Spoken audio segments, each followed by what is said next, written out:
Hello guys, welcome to genuine PSC aspirant. So നമ്മൾ കഴിഞ്ഞ വീഡിയോയിൽ പറഞ്ഞ പോലെ തന്നെ ഇന്നു മുതൽ നമ്മൾ MCQ ആപ്റ്റിറ്റ്യൂഡ് സീരീസ് അഥവാ മാസ് സീരീസ് തുടങ്ങുകയാണ്. അപ്പോൾ ഫസ്റ്റ് നമുക്ക് UPSC 2018 ക്വസ്റ്റ്യൻ പേപ്പറിലെ കുറച്ച് ക്വസ്റ്റ്യൻസിന് തന്നെ തുടങ്ങാം. ഇത് വരുന്ന സെക്രട്ടേറിയറ്റ് അസിസ്റ്റൻ്റ് എക്സാമിന് ഉപകാരപ്പെടുന്നതായിരിക്കും. അപ്പോൾ ഈ വീഡിയോയ്ക്കകത്ത് എന്തൊക്കെയാണ് കണ്ടൻസ് എന്ന് പറഞ്ഞാൽ 2018 UPSCയുടെ കുറച്ച് ക്വസ്റ്റ്യൻസ് കാണും. പിന്നെ നോളജാണ് ഏറ്റവും ഇമ്പോർട്ടൻ്റ് ആയിട്ടുള്ള കാര്യം എന്നതിനെ കുറിച്ചൊരു സ്ലൈഡും, അതിനുശേഷം ഈ അടുത്ത് വന്ന ഒരു ന്യൂസ് പേപ്പറിൽ ഒരു ആർട്ടിക്കിളിനെ കുറിച്ച് ഒരു അനാലിസിസും ആയിരിക്കും ഉണ്ടാകുന്നത്. അപ്പോൾ എന്തുകൊണ്ട് 2018 എടുത്തു എന്ന് പറയുന്നത്, ബിക്കോസ് 2018 മുതലാണ് UPSCയിൽ ഇത്തരത്തിലുള്ള MCQ ആപ്റ്റിറ്റ്യൂഡ് ക്വസ്റ്റ്യൻസ് വർക്കായി തുടങ്ങുന്നത്. സോ അതുകൊണ്ടാണ് ഞാൻ 2018 തൊട്ട് തുടങ്ങുന്നത്. അത് പോരാഞ്ഞിട്ട് തന്നെ PSC ക്വസ്റ്റ്യൻസിന് പകരം UPSC തുടങ്ങാമെന്ന് വിചാരിച്ചത് വേറൊന്നും കൊണ്ടല്ല. അറ്റ്ലീസ്റ്റ് UPSC നമുക്ക് ബേസിന്ന് എക്സ്ട്രീം ലെവൽ വരെ ഉള്ള MCQ ആപ്റ്റിറ്റ്യൂഡ് തീരുമ്പോഴത്തേക്കും PSC നമുക്കൊരു എളുപ്പം പോലെ തോന്നും എന്ന് എനിക്ക് തോന്നി. അതുകൊണ്ട് ഞാൻ UPSC ക്വസ്റ്റ്യൻസിന്ന് സ്റ്റാർട്ട് ചെയ്യാമെന്ന് വിചാരിച്ചു. അപ്പോൾ നമുക്ക് ഫസ്റ്റ് ക്വസ്റ്റ്യനിലോട്ട് പോകാം. 2018 ഫസ്റ്റ് ക്വസ്റ്റ്യൻ ആണ്. അപ്പം consider the following statements. In the first Lok Sabha the single largest party in the opposition was the സ്വതന്ത്ര പാർട്ടി. ഓക്കെ, ഇത് കണ്ടന്റ് ഉണ്ടെങ്കിൽ വേണമെങ്കിൽ ശരിയാക്കാം, അല്ലാത്ത പക്ഷം ഒന്നും പറയാൻ പറ്റത്തില്ല. Okay, next question. In the Lok Sabha leader of opposition was recognised for the first time in 1969. Okay, അതും എവിടെയെങ്കിലും വായിച്ചെടുക്കാൻ പറ്റുമെന്ന് എനിക്ക് തോന്നുന്നില്ല, വളരെ ബ്രോഡായിട്ടുള്ള ഒരു കണ്ടന്റാണ്. ഓക്കെ, അടുത്തത്. In the Lok Sabha if A party does not have minimum 75 members its leader cannot be recognised as the leader of opposition. Okay, അപ്പം ലക്ഷ്മികാന്ത് വായിച്ചിട്ടുള്ളവർക്കറിയാം, ലോക്സഭയിൽ ലീഡർ ഓഫ് ഒപ്പോസിഷൻ ആവാൻ 10% എങ്കിലും എന്താ പറയുക മെമ്പേഴ്സ് ഉണ്ടായിരിക്കണം. 10% എന്ന് പറയുമ്പോൾ 550ൻ്റെ 10% എന്ന് പറഞ്ഞാൽ 55 മെമ്പേഴ്സ് എങ്കിലും ഉണ്ടായിരിക്കണം. എങ്കിൽ മാത്രമേ നമുക്ക് ലീഡർ ഓഫ് ഒപ്പോസിഷൻ ആവാൻ പറ്റൂ. അപ്പോൾ അങ്ങനെ വരുമ്പോൾ ആക്ച്വലി ഈ സ്റ്റേറ്റ്മെൻറ്റ് തെറ്റാ. മൂന്നാമത്തെ തെറ്റാന്ന് പറയുമ്പോൾ തന്നെ നമുക്ക് ഓപ്ഷൻ ബിയിലോട്ട് പോകാൻ പറ്റും, കാരണം ബാക്കി എല്ലാത്തിലും 3 കിടപ്പുണ്ടല്ലോ. ഇനി വേറെ രീതി എന്ന് പറയുന്നത്, ഏതൊരു ക്വസ്റ്റ്യൻ ശ്രദ്ധിച്ചു നോക്കിയാലും ഇപ്പോൾ ഈ ക്വസ്റ്റ്യനിൽ ലീഡർ ഓഫ് ഒപ്പോസിഷനെ കുറിച്ച് 2 സ്റ്റേറ്റ്മെൻറ്റ്സ് ഉണ്ട്, കണ്ടോ? സെക്കൻഡ് ഓപ്ഷനും തേർഡ് ഓപ്ഷനും ലീഡർ ഓഫ് ഒപ്പോസിഷനെ കുറിച്ചാണ് പറയുന്നത്. അപ്പോൾ ഇത്തരത്തിലൊരു ക്വസ്റ്റ്യൻ ഇടുന്ന ആൾ മിക്കപ്പോഴും ചിന്തിക്കുന്നത് ഈ 2 ഓപ്ഷനിൽ ഏതെങ്കിലും ഒരെണ്ണം തെറ്റാക്കാം എന്നായിരിക്കും ചിന്തിക്കുന്നത്.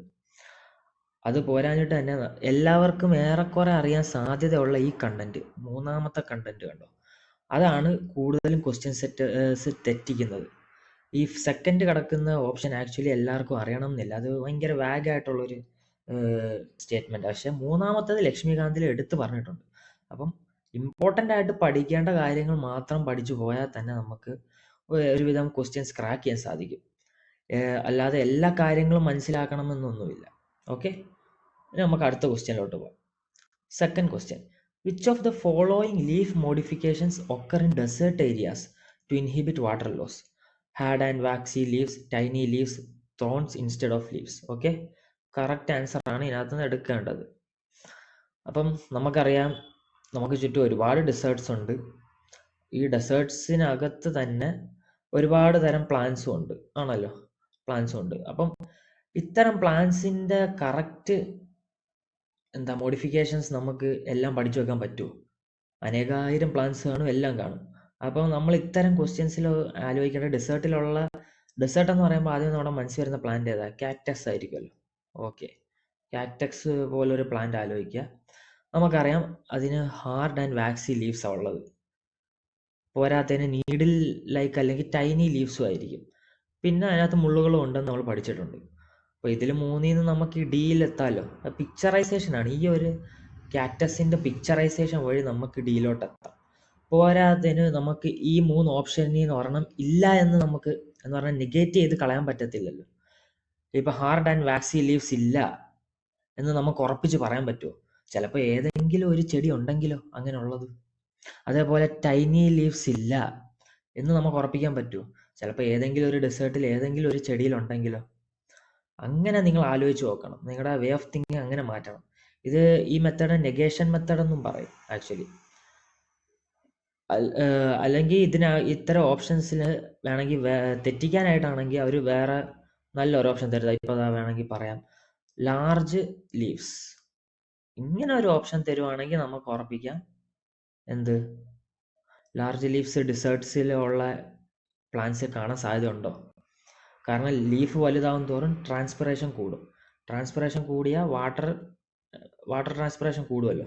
അപ്പോൾ പിന്നെ ആ വാട്ടർ റിട്ടൻഷൻ കപ്പാസിറ്റി ചെടികൾക്ക് ഇല്ലാതാവും. അങ്ങനെ ചെടി വരണ്ടു പോകും. അതുകൊണ്ടാണ് ഡെസേർട്ട്സിൽ ടൈനി ലീവ്സ് ഉള്ളത്. സോ ഇത്തരത്തിലുള്ള ഒരു രീതി ചിന്തിച്ചാലും മതി. നെഗേഷൻ മെത്തേഡ് എന്ന് പറഞ്ഞാൽ ഇത് ഏതെങ്കിലും ഒരു ചെടിക്ക് ഉണ്ടാകാൻ സാധ്യത ഉള്ള സാധനങ്ങളാണ് എന്ന് വിചാരിച്ച് നമുക്ക് ഒട്ടും അംഗീകരിക്കാൻ കഴിയാത്തൊരു ഓപ്ഷൻ കണ്ടാൽ അത് തെറ്റെന്ന് എടുക്കുകയും ചെയ്യും. ഓക്കെ, ഇനി അടുത്ത ക്വസ്റ്റ്യനിലോട്ട് പോകാം. ഈ ക്വസ്റ്റ്യൻ കണ്ടോ, NSSO 17th round situation assessment. ഇത് ആക്ച്വലി ഇതൊന്നും ആരും പഠിക്കാൻ സാധ്യതയില്ല ഈ ഒരു ക്വസ്റ്റ്യൻ. കാരണം അങ്ങനെ എടുത്തറിയപ്പെടുന്ന ഒരു സർവേ ഒന്നും അല്ല ഇത്. അപ്പോൾ ആദ്യത്തെ ഓപ്ഷൻ വായിക്കാം. Rajasthan has the highest percentage share of agricultural household. Okay, ആയിരിക്കാം, എന്തെങ്കിലും ആവട്ടെ. അടുത്ത, out of the total agricultural household in the country a little over 60% belong to OBCs. അടുത്തത്, in Kerala a little over 60 of agriculture household reported. Okay, അങ്ങനെ. അപ്പോൾ ഈ 3 ഓപ്ഷന് വായിച്ചതിൽ ഈ സെക്കൻഡും തേർഡും ശ്രദ്ധിച്ചാൽ നമുക്ക് മനസ്സിലാവും. കണ്ടോ, എ ലിറ്റിൽ ഓവർ 60 എന്ന് പറയുന്നത് 2 ഓപ്ഷനിലുണ്ട്. അപ്പോൾ ക്വസ്റ്റ്യൻ ഇട്ട ആൾ ആ 2 ഓപ്ഷനിലും കറക്റ്റ് 60, എ ലിറ്റിൽ ഓവർ 60 എന്ന് ഇടാൻ എന്തോ ഒരു കാരണമുണ്ട്. അപ്പം നിങ്ങൾ ആലോചിച്ച് നോക്കൂ, ഒരുപാട് ഡേറ്റകളാണ്, 49%, 50%, ഇങ്ങനെയൊക്കെയുള്ള ഡേറ്റാസാണ്. പക്ഷേ ക്വസ്റ്റ്യൻ ഇട്ട ആൾ കറക്റ്റ് 2 ഓപ്ഷനിൽ 60 എന്ന് തന്നെ ഇട്ട്. അതിനർത്ഥം അതിലേതോ ഒരെണ്ണം തെറ്റാന്ന് അതിലർത്ഥം. ഇത്തരത്തിൽ 2 ഓപ്ഷനിൽ ഒരേപോലെ എന്തെങ്കിലും വാല്യൂസ് വരികയാണെങ്കിൽ നിങ്ങൾ ഉറപ്പിച്ചോ അതിലേതോ ഒരെണ്ണം തെറ്റാ. ഇനി നമുക്ക് ക്വസ്റ്റ്യൻ വായിച്ചു നോക്കാം. ഈ 3ാമത്തെ ക്വസ്റ്റ്യൻ വായിച്ചു നോക്കിയേ. In Kerala a little over 60% of agricultural household reported to have received maximum income from other than agricultural activities. Other than agricultural activities. ഒരു കേരളത്തിലുള്ള ഒരു വ്യക്തി എന്ന നിലയിൽ നമുക്ക് ഉറപ്പിക്കാൻ പറ്റത്തില്ലേ ഇത് കറക്റ്റാന്ന്? കാരണം നമ്മുടെ കേരളത്തിൽ പൊതുവെ നമുക്ക് ഈ പറയുന്ന പോലെ അന്യ നാട്ടിൽ നിന്നുള്ള കാശുകളും സാലറീസ് അങ്ങനെയൊക്കെയാണല്ലോ ഇങ്ങോട്ട് ക്യാഷ് വരുന്നത്. പിന്നെ അതേപോലെ IT സെക്ടർ ഒക്കെയാണ് കൂടുതലും ഇവിടെ ഉള്ളത്. അപ്പോൾ എന്തായാലും അഗ്രികൾച്ചറൽ ആക്ടിവിറ്റീസ് ആയിരിക്കും, അതർ ദാൻ അഗ്രികൾച്ചറൽ ആക്ടിവിറ്റീസ് ആയിരിക്കുമല്ലോ സോഴ്സസ് ഏറ്റവും കൂടുതൽ കാശ് കിട്ടുന്നത്. അതാണ് മെയിനായിട്ടുള്ള ആൻസർ. അപ്പം 3 ശരിയായിട്ട് നമ്മൾ എടുക്കുന്നു, 2 നമ്മളങ്ങ് തെറ്റെന്നങ്ങ് എടുക്കുന്നു. ഈ ലിറ്റിൽ 60%ൻ്റെ ഇത് വെച്ച് ഇതിൽ 2ൽ ഏതോ ഒരെണ്ണം ശരിയാണ്, അത് 3ാമത്തെ ശരി, 2ാമത്തെ തെറ്റ്. അങ്ങനെ നമുക്ക് 2 തെറ്റായിട്ടുള്ള കണ്ടോ, ഈ ഓപ്ഷൻ എല്ലാം വെട്ടി അവസാനം നമുക്ക് സിയിലെത്താം. സി ആണ് ഇവിടുത്തെ ആൻസർ. ഓക്കെ, ഇങ്ങനെ നമുക്കെടുക്കാം. ഓപ്ഷനിൽ ഒരേപോലുള്ള 2 വാല്യൂസ് വന്നാൽ ഉറപ്പിച്ചോ ക്വസ്റ്റ്യൻ സെറ്റർ അതിനകത്ത് എന്തോ ഒരു പ്രശ്നം അല്ലെങ്കിൽ ഏതോ ഒരെണ്ണം തെറ്റായി വെച്ചിട്ടുണ്ട്. ഓക്കെ, ഇനി 4ാമത്തെ ക്വസ്റ്റ്യൻ നോക്കാം. How is the national green tribunal different from central pollution control board? NGT യും CPCB. Okay, NGT has been established by an act, whereas CPCB has been created by an executive order. Okay, അറിയില്ല, content ഉണ്ടെങ്കിൽ കിട്ടും, അല്ലെങ്കിൽ okay. ഇനി NGT provides environmental justice and help reduce the burden of litigation, എന്നാൽ CPCB promote cleanliness. ആ 2ാമത്തെ question actually ഭയങ്കര general അല്ലേ, വായിച്ചു നോക്കിയേ. NGT എന്ന് പറഞ്ഞാൽ എന്താ? National green tribunal. അപ്പോൾ ട്രൈബ്യൂണലിൻ്റെ മെയിൻ പരിപാടി എന്ന് പറഞ്ഞാൽ ഈ എൻവയോൺമെൻറ്റ്, അത് നാഷണൽ ഗ്രീൻ, അപ്പോൾ എൻവയോൺമെൻറ്റുമായിട്ട് ബന്ധപ്പെട്ട ജുഡീഷ്യൽ ആക്ടിവിറ്റി ഒക്കെ ചെയ്യുന്ന ഒരു ട്രൈബ്യൂണൽ. അപ്പോൾ ആദ്യത്തെ ആ സ്റ്റേറ്റ്മെൻറ്റ് കറക്റ്റ് ആയില്ലേ? NGT provides justice and help reduce burden, അത് കറക്റ്റായി. ഇനി അടുത്തത് CPCBയെ കുറിച്ച് നോക്കിയാൽ, CPCB സെൻട്രൽ പൊല്യൂഷൻ കൺട്രോൾ ചെയ്യുന്ന ഒരു ബോർഡാണ്. അതിൻ്റെ ഒരു ഡെഫിനേഷൻ കറക്റ്റ് അല്ലേ? Promote cleanliness streams and wells and aims to improve the quality of air in the country. General ആയിട്ടുള്ള, അപ്പോൾ അത് നമ്മൾ കറക്റ്റായിട്ട് അങ്ങ് എടുക്കും. പക്ഷേ അടുത്ത ഫസ്റ്റ് ഓപ്ഷൻ നോക്ക്. NGT established by an act, വേറെ CPCB is established by executive order. ഈ ഒരു ക്വസ്റ്റ്യൻ കണ്ടോ? ഈ ഒരു ക്വസ്റ്റ്യനിൽ കണ്ടന്റ് വെച്ച് എടുക്കാം മിക്കവർക്കും കിട്ടിക്കാണും. കാരണം NGT എന്ന് പറയുന്നത് എന്താണ്? നാഷണൽ ഗ്രീൻ ട്രൈബ്യൂണൽ 2010 ആക്ട് വെച്ച് വന്നതാ. CPCBO central pollution control board വന്നിരിക്കുന്നത് വാട്ടർ ആക്ട് വെച്ചിട്ടാ. വാട്ടർ ആക്ട് 2017 എനിക്ക് തോന്നുന്നു കേട്ടോ. അല്ല, സോറി, 1976 വാട്ടർ ആക്ട് ആണെന്ന് തോന്നുന്നു. ആ ആക്ട് അനുസരിച്ചാണ് അത് വന്നത്. അപ്പം അതൊരു കണ്ടന്റ് വെച്ച് എടുത്തൊരു ചോദ്യം കേട്ടോ. അല്ലാതെ ഇതിനകത്ത് വേറെ വലിയ പറയുന്ന പോലെ എലിമിനേഷൻ ഒന്നും ഉപയോഗിക്കുകയല്ല, കണ്ടന്റ് വെച്ച് എടുത്തതാ. പക്ഷേ ഈ രണ്ടാമത്തെ സ്റ്റേറ്റ്മെന്റ് നിങ്ങൾ ഒരിക്കലും തെറ്റിക്കല്ലേ. അത് വെറുതെ ഓവർ തിങ്ക് ചെയ്ത് സമയം കളയല്ലേ നമ്മൾ. കാരണം ഇതെന്തായാലും ശരിയായിരിക്കും, വളരെ ജനറലാ. ഓക്കെ, അപ്പം ബി ആണ് കറക്റ്റ്. കാരണം CPCB 1976 ഒരു ആക്ട് വഴിയാണ് വന്നത്, എക്സിക്യൂട്ടീവ് ഓർഡർ വഴിയല്ല. ഓക്കെ, നമുക്ക് അടുത്ത ക്വസ്റ്റ്യനിലോട്ട് പോകാം. 5th question. ഇത്തരത്തിലുള്ള ഒരു വീഡിയോയുടെ ഉദ്ദേശം തന്നെയെന്ന് പറഞ്ഞാൽ നിങ്ങൾ ഇതെല്ലാം ഒബ്സർവ് മാത്രം ചെയ്താൽ മതി. ഇതെങ്ങനെയാണ് ഇത് ചെയ്യുന്നത്, അല്ല ഉത്തരത്തിലോട്ട് എത്തിയത്. അല്ലാതെ ഇത്തരം വീഡിയോസിൽ നിന്ന് കണ്ടന്റ് കിട്ടും എന്നൊരു പ്രതീക്ഷ വെച്ച് ഇത് കാണരുതാരും.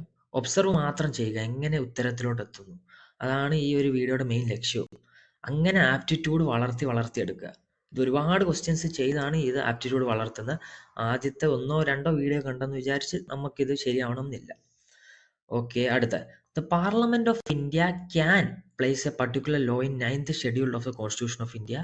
Second option, the validity of a law placed in 9th schedule cannot be examined by an court and no judgment can be made on it. Okay, അപ്പോൾ ഇതിൽ ഏതാ കറക്റ്റ് എന്നാണ് ചോദിച്ചിരിക്കുന്നത്. നമുക്കറിയാം ഏതൊക്കെ ഒരു സ്റ്റേറ്റ്മെൻറ്റിൽ ഇപ്പോൾ പാർലമെൻറ്റ് അല്ലെ പ്രസിഡൻറ്റ് അല്ലെ പ്രൈം മിനിസ്റ്റർ എന്തെങ്കിലും ആയിക്കോട്ടെ, PMO അല്ലെ പ്രസിഡൻറ്റോ അല്ലെ ചീഫ് മിനിസ്റ്റർ എന്തെങ്കിലും ചെയ്യാൻ പറ്റും, ക്യാൻ ഡു എന്ന് പറയുന്ന ഓപ്ഷൻസൊക്കെ ആക്ച്വലി കറക്റ്റ് ആയിരിക്കും, ഏറെക്കുറെ ഒരു 90%. കാരണം ഇത്തരം ആൾക്കാർ കനോട്ട് ഡു എന്ന് ഓപ്ഷൻ തെറ്റുമായിരിക്കും. മനസ്സിലായോ? എല്ലാവരെ കൊണ്ട് ചെയ്യാൻ പറ്റുന്ന കാര്യങ്ങൾ ഒരു 90% എന്ന രീതിയിൽ മാത്രമായിരിക്കും ക്വസ്റ്റ്യൻ സെറ്റ് ചെയ്യുന്ന ആളത് ഇടുന്നത്. അതേപോലെ തന്നെ വേറെ ചില ക്വസ്റ്റ്യൻസ് അത് വരുമ്പോൾ ഞാൻ പറയാം. അപ്പം ഇത്തരം ചില ക്വസ്റ്റ്യൻസിൽ parliament, president, prime minister, chief minister can do അല്ലെ ഗവർണർ ക്യാൻ ഡു എന്നത് ശരിയായിരിക്കും. ഓക്കെ, ചെയ്യാൻ പറ്റും എന്നത് ശരിയായിരിക്കും. പക്ഷേ രണ്ടാമത്തെ ഓപ്ഷൻ വായിച്ചു നോക്കിയേ. The validity of a law placed in 9th schedule cannot be examined by any court. Okay, cannot be examined by any court. Okay, and no judgment can be made on it. Actually ഈ statement തെറ്റാ. നമുക്കറിയാം Kesavananda Bharati case 1973 വന്നതിന് ശേഷം അത് മാറ്റി validity of a law എന്തോ ഇത് basic structure of constitution effective എന്ന് പറഞ്ഞിട്ട് ഇതിനെ എക്സാമിൻ ചെയ്യാം, അല്ലെങ്കിൽ ഓക്കെ ഇതിൻ്റെ വാലിഡിറ്റി എക്സാമിൻ ചെയ്യാൻ പറ്റും എന്ന് പിന്നീട് പറഞ്ഞായിരുന്നു, ജഡ്ജ്മെന്റ്സ് ഉണ്ടായിരുന്നു. അപ്പോൾ ഈ ഒരു ക്വസ്റ്റ്യൻ തെറ്റാന്ന് ഞാൻ പറഞ്ഞാൽ ഒന്ന് കണ്ടന്റ് വെച്ച് എനിക്ക് പറയാൻ കഴിഞ്ഞു. ഇനി രണ്ടാമത്തെ രീതി എന്ന് പറഞ്ഞാൽ നിങ്ങളൊന്ന് നോക്കിയേ. Validity of a law placed in the 9th schedule cannot be examined by any court. ഇപ്പോൾ ഒരു ക്വസ്റ്റ്യൻ ഇടുന്ന ഒരു വ്യക്തിക്ക് ഇത് തെറ്റാണെന്ന് സ്ഥാപിക്കണമെങ്കിൽ അവരെന്ത് ചെയ്യും? ഇവിടം വരെ മാത്രം വെച്ചാൽ പോരെ ക്വസ്റ്റ്യൻ ഇടുമ്പോൾ?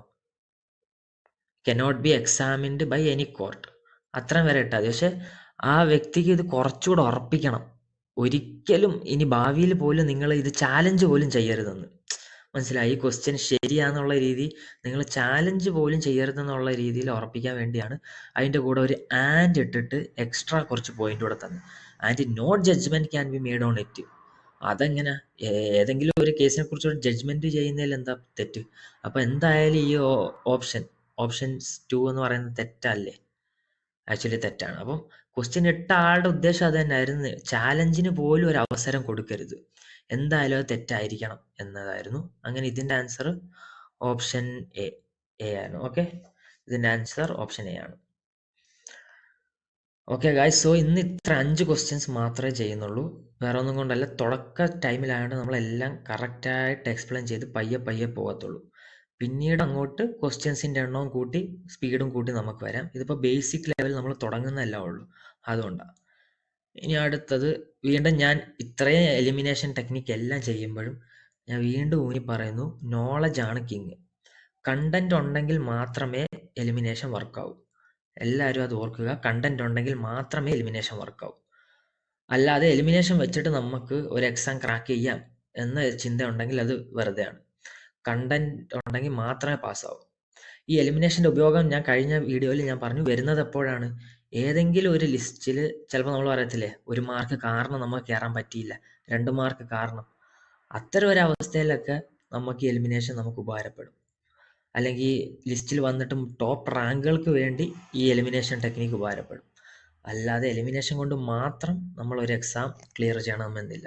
Okay, so always remember knowledge is the king. Okay, ഇനി അടുത്തത് ഹിന്ദു ന്യൂസ് പേപ്പറിൽ വന്ന നമ്മളെല്ലാ വീഡിയോയിലും ആക്ച്വലി ഒരു ആർട്ടിക്കിൾ, ഏതെങ്കിലും ഒരു റിലവൻ്റ് ആയിട്ടുള്ള ഒരു ആർട്ടിക്കിൾ ഡിസ്കസ് ചെയ്യാമെന്ന് ഞാൻ വിചാരിക്കുന്നുണ്ട്. അപ്പം അത് ഞാൻ ഇവിടെ തുടങ്ങാമെന്ന് വിചാരിക്കുന്നു. ആദ്യത്തെ ആർട്ടിക്കിളാണിത്.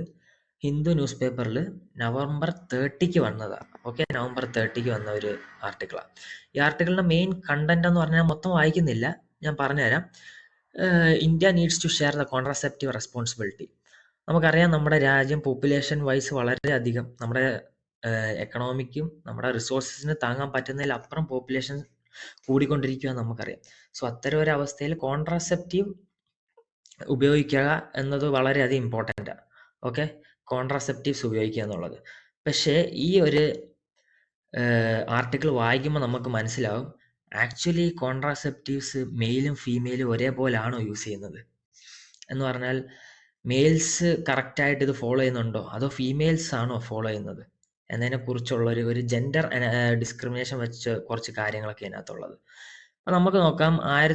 സോ ഈ ഒരു ആർട്ടിക്കിളും മൊത്തത്തിൽ അനലൈസ് ചെയ്യുന്നതിന് മുന്നേ നമ്മൾക്ക് കുറച്ച് സ്റ്റാറ്റിക് ആയിട്ടുള്ള കണ്ടന്റ് മനസ്സിലാക്കണം.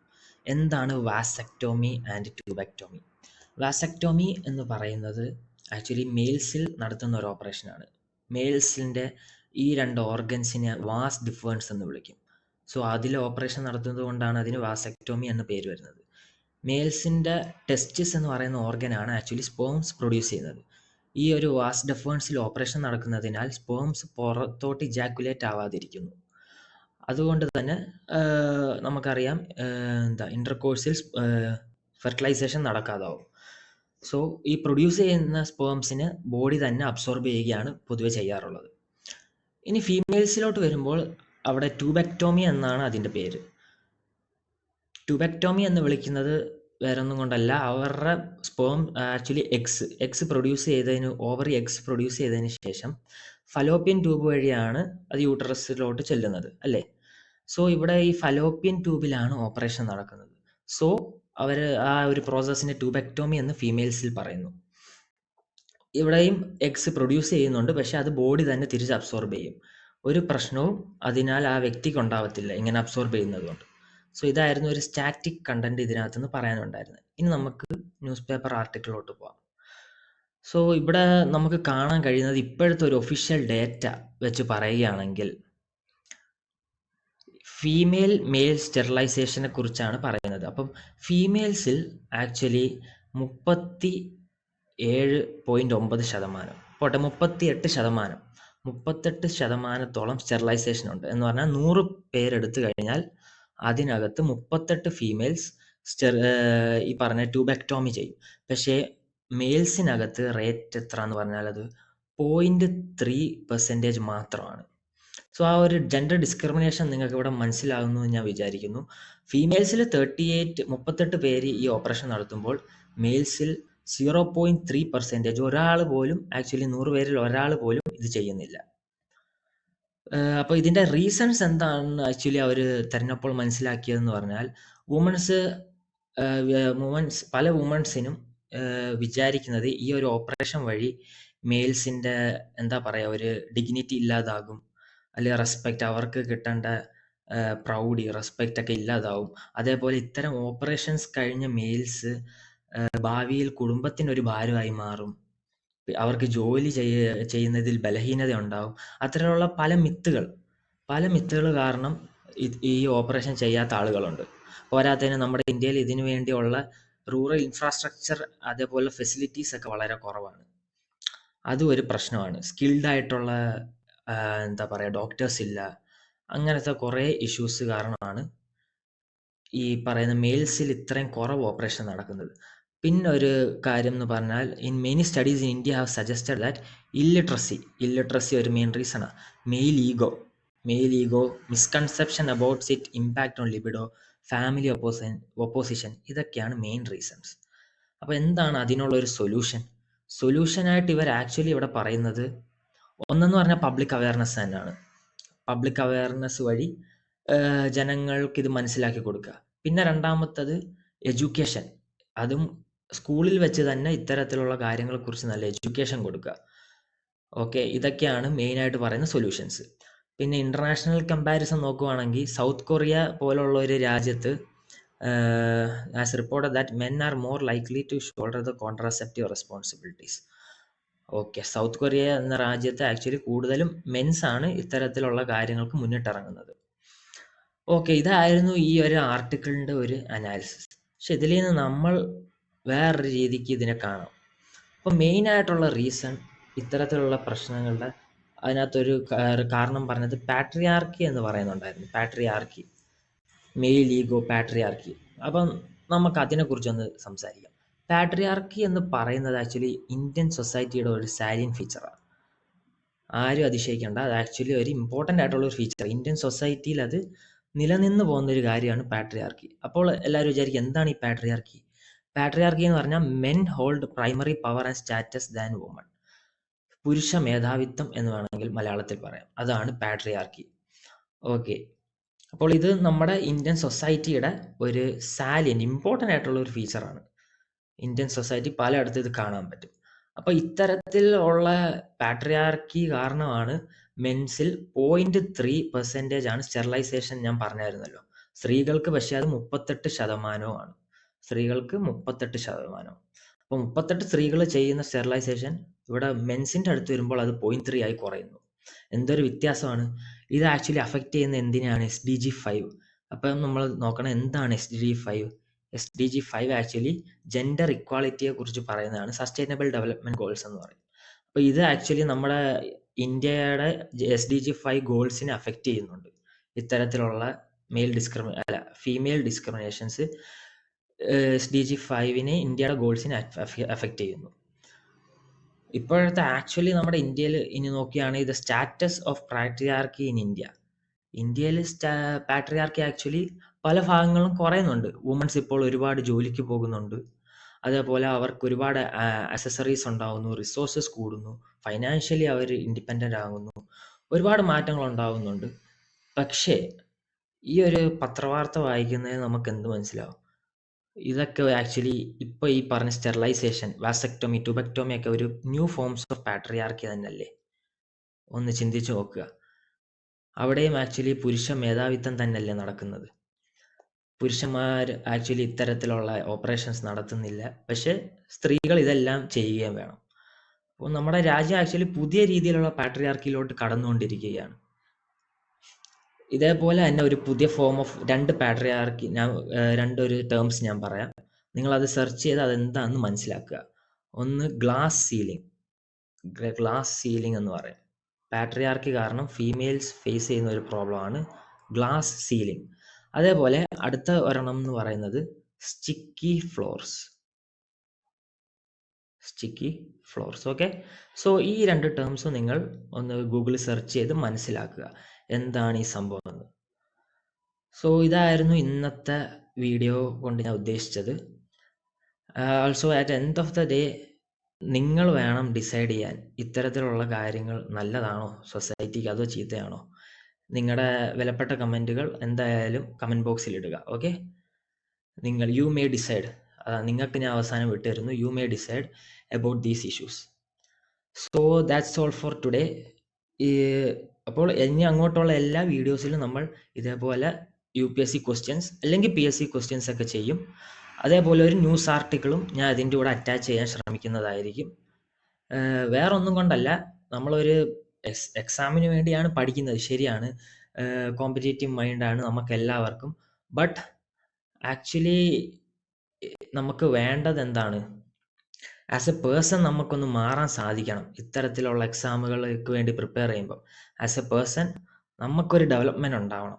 സോ അതിനു വേണ്ടിയാണ് ഒരു ബ്രോഡ് വാല്യൂസും തിങ്കിങ് ഒക്കെ നമ്മുടെ ബ്രോഡ് ആവാൻ വേണ്ടി ഇത്തരത്തിലുള്ള ന്യൂസ് പേപ്പർ ക്ലിപ്പിങ്സും അതിൽ എൻ്റെ ഒരു അനാലിസിസും പിന്നെ നിങ്ങൾക്ക് എന്ത് തോന്നുന്നു എന്നുള്ളത് കമൻറ്റും കൂടെ ചെയ്യുക. So that's all for today. Thank you guys.